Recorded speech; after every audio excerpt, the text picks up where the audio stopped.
The crisp October air blanketed the suburban Chicago neighborhood with a haunting stillness. Fog hung low over the streets, muffling the sounds of early morning activity. A lone German shepherd wandered through the mist, his coat matted and body gaunt. His movements were erratic, his eyes scanning for something, anything, that could give him solace. The residents who noticed him kept their distance, some muttering about the dangers of stray dogs, others too engrossed in their routines to care. The dog, however, was no ordinary stray. Beneath the scars on his body lay a history of cruelty that would haunt him for the rest of his days. His eyes, dark and deep, held a story of survival against impossible odds, a tale that had begun in the suffocating darkness of a basement. Months earlier, this German shepherd, then just a young puppy, had been bought by Jack Monroe, a man notorious in the underbelly of Chicago's criminal circles. Jack ran an illegal dogfighting ring, profiting from the suffering of animals forced to fight for their lives. To Jack, the puppy wasn't a companion, but an investment, a future champion in his brutal enterprise. Jack named him Max,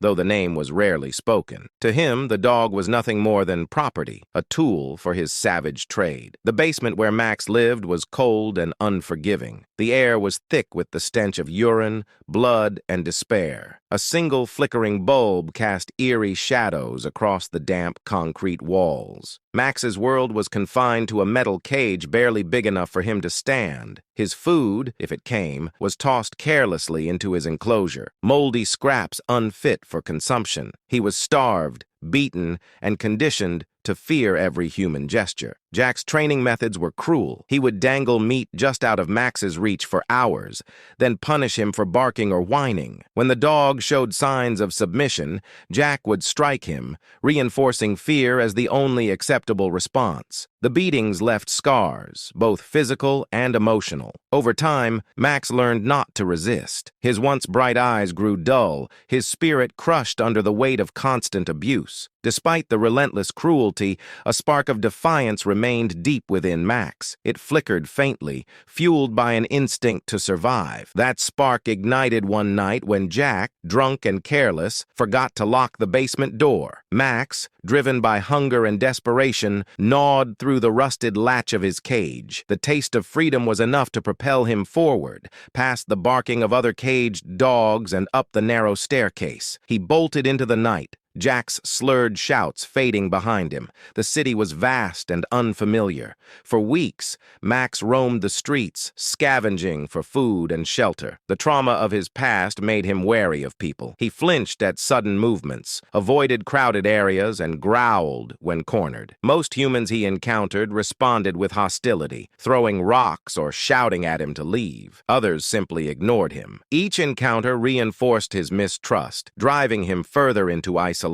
One fateful day, Max's scavenging led him to a trash bin outside a small diner. As he pawed through the garbage, a worker emerged and shouted at him. Startled, Max knocked over the bin, scattering its contents across the pavement. The commotion attracted a crowd. Some called animal control, others berated the dog, labeling him a menace. Max growled defensively, his body tense with fear. Among the crowd was Emma Collins, a veterinarian on leave. Emma had a keen eye for animals in distress, and Max's trembling form caught her attention. Ignoring the angry voices around her, she stepped forward. "He's scared," she said firmly, her voice cutting through the noise. Kneeling down, she extended her hand, palm open, and spoke softly to Max. Her calm demeanor and gentle tone were unlike anything he had encountered before. Max didn't move at first. His instincts screamed at him to run, but something in Emma's eyes held him in place. Slowly, he inched forward, his body low to the ground, ready to bolt at the slightest provocation. Emma didn't rush him. She remained still, offering quiet words of reassurance. Finally, he allowed her to touch him, her hand brushing against his matted fur. With the help of her husband, Lucas, Emma managed to coax Max into their car. They brought him to her clinic where she treated his wounds and assessed his health. Max was malnourished and dehydrated, his body riddled with scars and signs of long-term abuse. Emma's heart broke for him, and she resolved to give him a chance at a better life. Emma and Lucas brought Max home, renaming him Finn to signify a fresh start. Their house was warm and inviting, a stark contrast to the cold, oppressive basement he had known. But the transition was far from easy. Finn was skittish, avoiding Lucas entirely,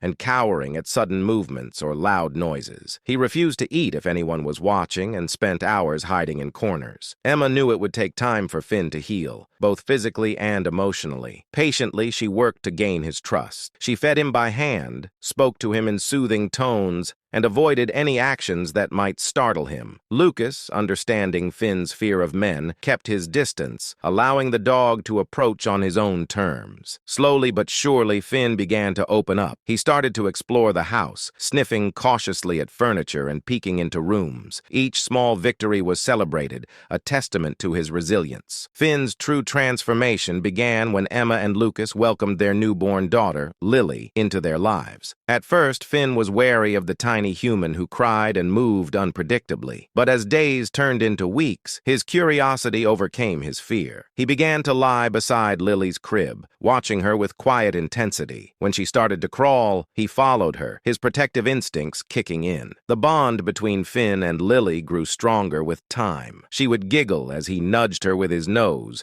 and he would wag his tail, his once guarded demeanor replaced with gentle affection. Emma and Lucas marveled at the change in him. The dog who had once known only pain and fear had become a loyal protector and loving companion. Word of Finn's transformation spread through the neighborhood. People who had once feared him now stopped to pet him during walks, admiring the dog who had overcome so much. Though traces of his past lingered, flinches at sudden noises, moments of solitude, Finn had found a home, a family, and a purpose. Finn's journey was a testament to the resilience of the spirit and the healing power of love. He was no longer defined by the pain of his past, but by the joy he brought to those around him. In his eyes, once filled with fear, there now shone a quiet strength, a reminder that even the most broken souls can find their way back to the light. If Finn's story touched your heart, don't forget to like, share, and subscribe to support more stories of hope and resilience. Together, we can inspire change and give second chances to those who need it most.